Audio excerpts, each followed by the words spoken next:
দেখো বন্ধুরা, সিঁড়ি কত বড় হয়ে গেছে, তারপরেও ওকে আমার কোলে বসে থাকতে হবে। আমি আর পারি? আমার কোলে ধরছেই না। দেখো তোমরা, ও কোনো রকমে গুটিয়ে আমার কোলে শুয়ে পড়েছে।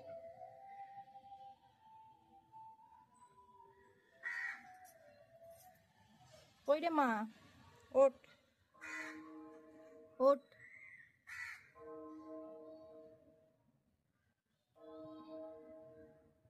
ঘন্টা বেজে গেল,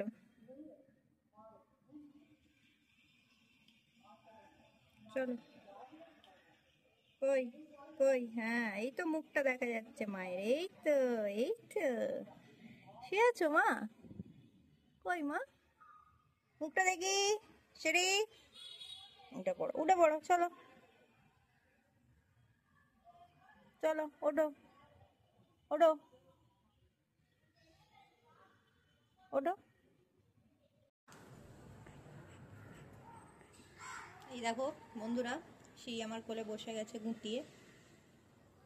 এত বড় হয়ে গেছে মেয়েটা আমার, জানে মার কোলেও ধরে না, তবুও ওকে করতে হবে, উঠতেই হবে কোলে। এই দেখো কোনো রকমের গুটিয়েও কোলে বসে পড়েছে। ওকে বসতেই হবে, নাহলে ওর দিন যাবে না। সারাদিনে একবার ওকে মায়ের কোলে বসতেই হবে। মায়ের মেয়ে, পাপা কি পারি না, ও মা কি পারি, তাই না মা? ওই এই যে